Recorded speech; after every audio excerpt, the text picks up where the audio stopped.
Welcome to our deep dive. This one's going to be about a period of time that really, set the stage for Canada becoming, well, Canada. We're talking 1763 to 1850. So, think revolutions, refugees, and some serious cultural clashes. Oh, yeah. Big time. Think you know Canadian history? Yeah. Well, by the end of this deep dive, you'll be dropping some serious knowledge bombs. I'm talking stuff that would impress even, the stuffiest history professor. I think that's a fair statement. Yeah. This era really is crucial for understanding how Canada came to be. It's almost like the foundation of a house, right? Right. You might not see it once the structure is all built up, but it's down there holding everything together. I like that, yeah. And we've got some really great sources for this deep dive. We're talking historical documents, firsthand accounts, and even some recent scholarship that'll give us a real feel for what life was like back then. Perfect. Yeah. Okay, so let's set the stage. It's 1775, and the 13 colonies are about to declare independence from Britain. Big moment. But here's the thing. Not everyone was on board with this whole breaking away thing. You had some folks, the United Empire Loyalists, who were fiercely devoted to the crown.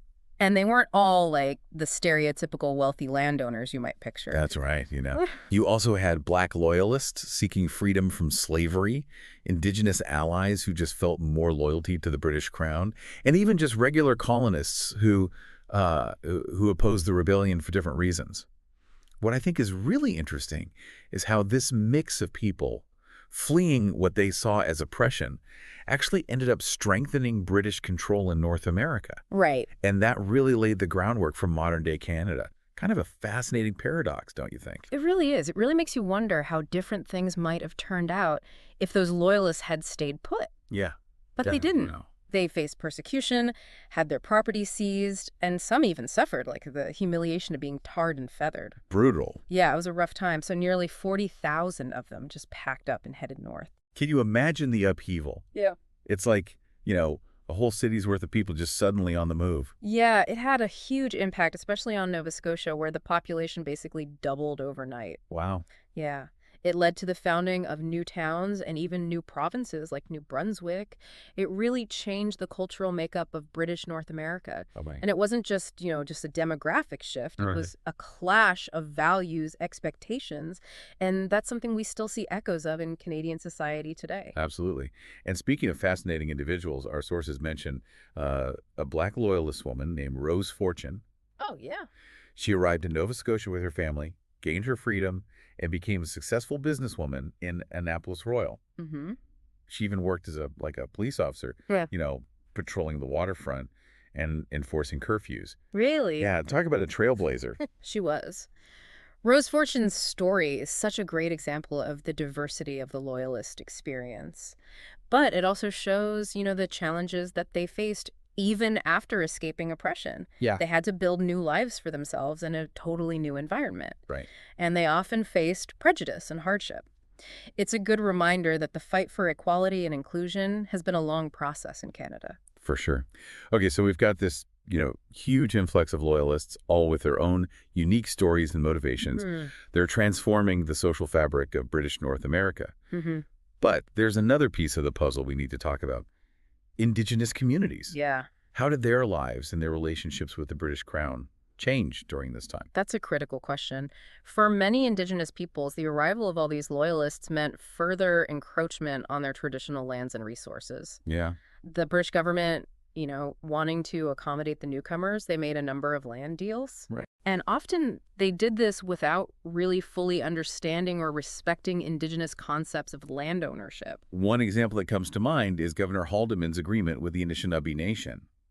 To make space for the Loyalists, he purchased land along the Upper St. Lawrence River and Lake Ontario, offering guns and trade goods in exchange. Right. And on the surface, it might seem like a straightforward transaction, but it really just highlights this fundamental cultural clash, right? Yeah. The Anishinaabe didn't view land as something you could just buy or sell. For them, it was more about stewardship and shared use.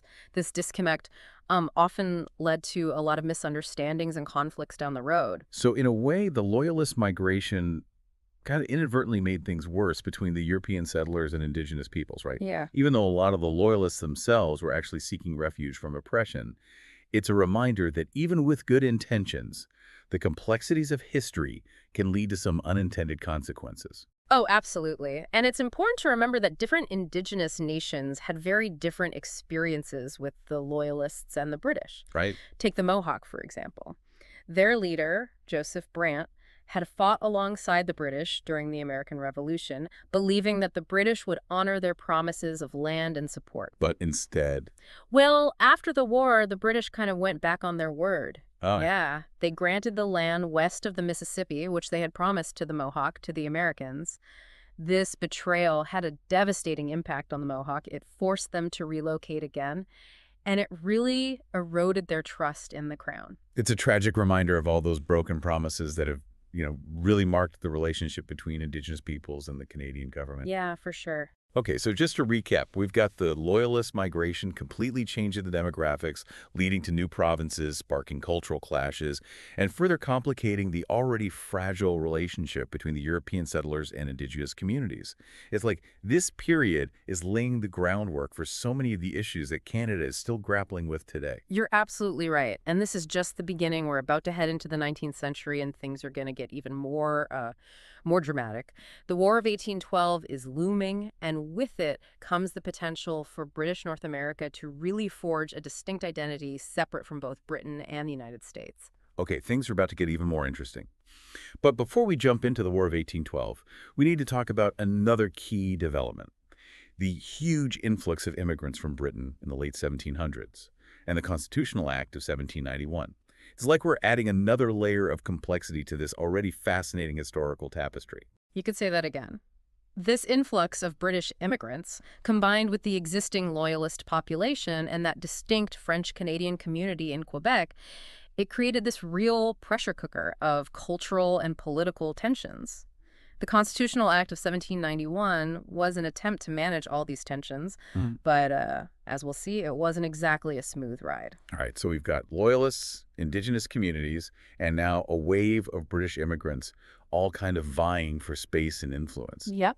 Sounds like the perfect recipe for some serious political drama. You said it. You mentioned the Constitutional Act of 1791. Yeah. And it's worth talking about why it was such a significant moment. Okay. Because remember, at this time, you've got English-speaking Loyalists mostly settling in Upper Canada, and then you have a well-established French-speaking population in Lower Canada. Right. This act basically aimed to create two separate provinces with their own elected assemblies. So it sounds like they were trying to keep the peace, right? Yes. By giving each group a little bit of control over their own affairs. But wasn't this also a way for the British to kind of solidify their own control? Oh, absolutely. By, playing these groups against each other? Yeah, it definitely highlights how strategically the British were thinking at the time. Mm-hmm. They wanted to appease both groups, Right. but also maintain their own authority. Okay. The act guaranteed French civil law and landholding rights in Lower Canada. Which is a big deal. Huge concession. Yeah.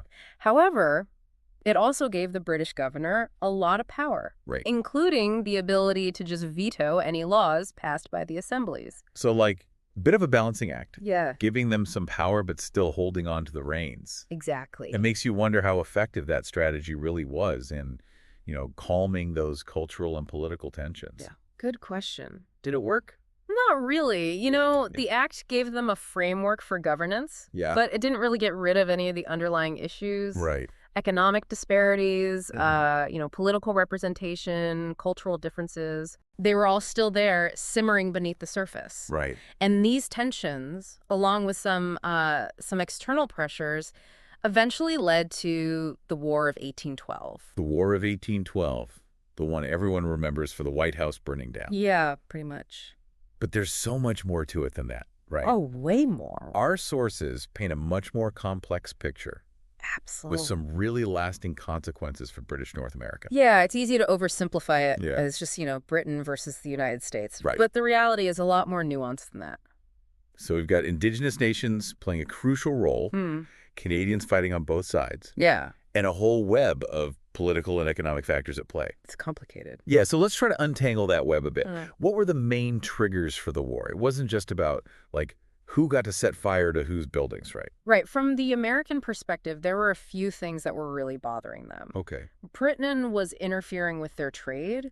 For one, they were also impressing American sailors into the Royal Navy. Oh, wow. And they were supporting Indigenous resistance to westward expansion. Right. So the British were trying to protect their colonies and, maintain their dominance at sea. It really sounds like a classic power struggle, with British North America caught in the middle. Yeah, pretty much. Our sources mention that some Americans actually saw this as the chance to take over the Canadian colonies, too, Yeah. adding even more fuel to the fire. Exactly. There was this idea of manifest destiny floating around, this Yeah. belief that the United States was destined to expand across the whole continent. Hmm. But obviously the British and their Canadian allies weren't just going to let that happen without a fight. Right, and that's where someone like Tecumseh enters the story, Yeah. the Shawnee leader. Powerful figure. He united different indigenous nations to fight alongside the British. It's amazing how one person can have such a huge impact on history. He really is a remarkable figure. Tecumseh understood that the survival of his people really depended on resisting that American expansion. Right. He's a brilliant strategist and just a really charismatic leader. Yeah. And he managed to forge alliances between tribes that had historically been rivals. Wow. So his death at the Battle of Moraviantown in 1813 was a major blow Yeah. to the British and their indigenous allies. It's fascinating how the war created these, unlikely partnerships. Yeah. Canadians fighting alongside British regulars, indigenous warriors fighting alongside both. Yeah, It really shows how fluid alliances could be back then. for sure. And while the war itself is kind of a stalemate, Mm. No clear winner, Right. it really had a big impact on the development of a Canadian identity. Huge impact. For the first time, people from all these different backgrounds and communities had fought together to defend their land. Yeah. Like that shared experience really created a sense of unity that went beyond regional and cultural differences, right? Mhm. Exactly. The War of 1812 was a defining moment in Canadian history. It fostered a sense of distinction from the U.S. Right. It strengthened ties with Britain, and it set the stage for the idea of a separate Canadian nation. Wow. Okay. Yeah. So we've lived through a revolution, we survived a war, and we're starting to see the beginnings of a unique Canadian identity. Lots happened. It has. But the story doesn't end there. Yep. Because in the aftermath of the War of 1812, British North America had to face another big wave of change. The Great Migration. Yeah. Now, this wasn't loyalists running from revolution. Right. This was about regular people Mhm. searching for a better life. Imagine crossing the Atlantic in one of these tiny, crowded, disease-ridden ships. Yeah. They were called coffin ships. I've heard of that. Yeah, because so many people died during the journey. Wow. It really shows how desperate these immigrants were, Yeah. that they were willing to risk everything for the chance at a new life. I can't even imagine those conditions. Oh. Our sources describe these like overcrowded ships, rampant disease, and this journey just full of uncertainty and fear. Yeah. Gives you some perspective, huh? Oh, yeah. Yeah, so their reasons for leaving were complex, right? Of course. You had economic hardship in Britain, Mm-hmm. people getting displaced from their farms, Yeah. and then, tragic events like the Irish potato famine pushing people to look for new opportunities. Absolutely. And British North America, with all its land and the promise of, a better life, it must have seemed like a beacon of hope to them. Oh, yeah. So between 1815 and 1850, over 800,000 immigrants arrived in British North America. That's a crazy number of people. Yeah, that's a massive influx. Those had a huge impact on the colonies. Massive impact. It completely reshaped the demographics of Canada, further strengthening its British character. Right. New communities popped up everywhere, cities grew, and the competition for resources just intensified. I bet it wasn't always smooth sailing. Yeah. All those newcomers. Yeah. Different backgrounds, languages, expectations. Mm-hmm. It had to create some tension. Absolutely. The Great Migration brought all kinds of social and economic challenges with it. Right. Competition for land, jobs, housing. Mm-hmm. And then, there were the heartbreaking stories of hardship and loss that a lot of newcomers faced. Yeah, our sources talk about this one particularly tragic event called the Terrible Year of 1847. I've heard of that. Yeah, tens of thousands of Irish immigrants who were escaping starvation died from typhus, either during their journey or right when they arrived because of quarantine. It's awful. Yeah, it really shows the human cost of migration Yeah, and just the desperation that was driving so many people from their homes.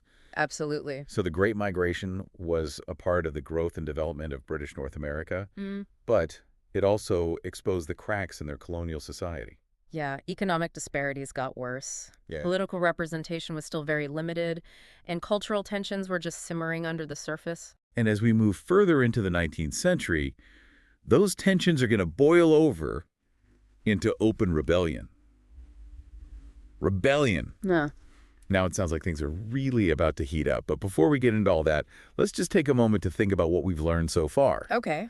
We've seen how the Loyalist migration, the War of 1812, and the Great Migration all played a part in shaping British North America, socially, politically, and culturally. Yeah. It's like each event laid another brick in the foundation of what would eventually become Canada. All connected. Yeah. And it's within this complex and ever-changing setting that the rebellions of 1837 break out. That's right. These uprisings may not have been successful in the end, but they were crucial in pushing British North America towards more autonomy and self-governance. Yeah. Okay, so we're right on the edge of another turning point on this road to a Canadian nation. Big moment. Let's take a closer look at these rebellions of 1837 and see how they set the stage for what comes next. Okay, so we left off with British North America, right on the verge of rebellion. Feels like we've been building towards this the whole time. Yeah. All these layers of tension and discontent, finally reaching a boiling point. Right. So what were the main issues that sparked these uprisings in 1837? Well, you got to remember that by this point, British North America had grown and changed so much. Yeah. But the political system hadn't really kept up. Okay. You know, they had elected assemblies, sure. Right. But they didn't have any real power. Right. The governor and his appointed council, they were the ones calling the shots. Yeah. And they weren't really accountable to the people they were governing. So basically it all came down to who had the right to make the decisions that affected people's lives. Exactly. That classic struggle for, real democratic representation. It's a tale as old as time. Seriously. And on top of that, you had all this economic inequality and cultural tension. Yeah. In Lower Canada, the Canadians felt pushed aside by the English-speaking elite. Right. And in Upper Canada, it was the farmers and laborers struggling to get by while a small group of wealthy people controlled everything. Sounds like a recipe for disaster. It was a powder keg just waiting for a spark. And speaking of sparks, our sources mention some pretty interesting figures who emerged during this period. Oh, yeah. William Lyon Mackenzie in Upper Canada and Louis Joseph Papineau in Lower Canada. Those are some big names. Real firebrands from what I've read. Oh, they were charismatic leaders, for sure. Yeah. They channeled all that anger and frustration into a call for change. So Mackenzie, he was a Scottish immigrant, right? Yeah, and a fierce advocate for what they called responsible government. What's that? Basically, a system where the government would answer to the elected assembly. Oh, okay. Papineau, on the other hand, he was all about the rights of the Canadians, pushing for more autonomy for Lower Canada. So you've got these two guys, each with their own followers. Yep. Both pushing for major reforms. Uh-huh. How did the British react to all this? Did they just ignore it? At first, there was a lot of pushback. Really? Oh, yeah. The British authorities saw those calls for change as a threat. Makes sense. But those rebellions in 1837, even though they failed, they forced the British to pay attention. Our sources describe them as pretty short-lived, but intense. Yeah. Armed uprisings that got shut down pretty quickly by the British. Right. But even though they didn't succeed, they had a lasting impact. In what way? Well, for one, they were a big wake-up call for the British government. Like, hey, you can't just keep brushing off your colonists. Right. And they also showed everyone just how divided British North America really was. Like between reformers and loyalists, French and English speakers. Exactly. All those different factions. Yeah. So in a way, those rebellions, even though they failed, they kind of shook things up enough to make real change possible. That's a great point, and this is where Lord Durham comes in. Oh, yeah. The British sent him over to figure out what was causing all the unrest and to come up with some solutions. His report, the one from 1839, that was a pretty important document. Oh, hugely important. It really shaped the future of Canada. So Lord Durham's report, it feels like a big turning point. Absolutely. What did he say? Did he side with the reformers? It was actually pretty surprising. Really? Yeah, he acknowledged that a lot of what the reformers were complaining about was valid. Yeah. He saw that they needed to address the economic and social inequalities that were causing all this trouble. So what was his solution? Unite Upper and Lower Canada into one big province. Wow. A larger, more unified colony that could govern itself better and stand up to the United States. So it was a way to strengthen British North America while also fixing some of the problems that led to the rebellion. Exactly. Right. But what about responsible government? Yeah. Did he support that? He did, and that was the most surprising part of his report. Durham actually believed that giving the colonies responsible government was essential. For real. Yeah, he thought that giving the colonists more control would make them less resentful towards British rule Okay. and would make them more loyal and cooperative. So he realized that the empire couldn't hold on to power just by force. Exactly. He knew they needed a new approach, Right. one based on mutual respect and shared goals. Interesting. Now, his ideas weren't adopted right away, Right. but they had a huge impact. Yeah. The idea of responsible government took off, and the movement for greater autonomy just kept growing. So this is where we really start to see things moving towards the Canada we know today, Absolutely. but we're not there yet. Oh. What happened next? How did they get from Durham's report to actual responsible government? Well, the first step was the Act of Union in 1840. Okay. That's the one that merged Upper and Lower Canada, just like Durham suggested. Right. It created a bigger, more united colony. But it didn't give them responsible government right away. Right. No, the British were willing to go partway, but not all the way. Figures. It was a slow process with lots of political back and forth, Yeah. but the reformers kept pushing. Good for them. And in 1848, there was a big election, Okay. and a majority of pro-responsible government candidates won. That must have been a huge win for the reformers. Oh, it was a turning point. So did the British finally give in after that? Well, the new governor, Lord Elgin, saw how important that election was, Right. and he appointed reform leaders Robert Baldwin and Louis Hippolyte LaFontaine to form a government. So this was the first time a government in British North America was truly accountable to the elected assembly. Exactly, not to the governor or the British crown. Wow. It was a big deal. It sounds like the people of British North America had finally won the right to govern themselves. Yeah, you could say that. That's huge. And it really got put to the test the next year with the Rebellion Losses Bill. What was that? Well, this bill wanted to compensate people who had suffered losses during the rebellions back in 1837. But it was super controversial. Oh, I bet. A lot of people were against it. Right. They thought it was basically rewarding rebellion. So did Lord Elgin give in to the pressure? He was the one who had to sign the bill, right? He did, but he didn't cave. Wow. He knew how important responsible government was. Mm-hmm. He understood that the elected assembly, representing the people, Right. had passed this bill, and he respected their decision. So him signing that bill really cemented the whole idea of responsible government in British North America. Absolutely. It was a huge step towards Canadian Confederation. Wow, what a moment. To that one act just solidified everything those reformers had been fighting for. For sure. The right to govern themselves, make their own laws, shape their own future. Yeah. It's amazing. It really is. So we've covered a lot of ground. We have. From the Loyalists to the War of 1812, from the Great Migration to those rebellions in 1837, and finally, to responsible government. It's been quite a journey. It really has. This whole period is so crucial for understanding Canada. Absolutely. It's all about resilience, adaptation, and that constant struggle for more autonomy and self-determination. It definitely makes you think. Yeah. How did all these events shape the Canada we know today? Mm-hmm. How do colonialism, immigration, and that fight for democracy still affect Canadian society? Important questions. They really are. Yeah. This deep dive has been eye-opening is an understatement. Yeah. It's incredible how all these seemingly random events come together to create a bigger story. The story of how Canada came to be. Exactly. And this is just the beginning. Right. There's so much more to discover. I can't wait. Thanks for joining us for this deep dive into the making of Canada. It's been a pleasure as always. Until next time. See you then.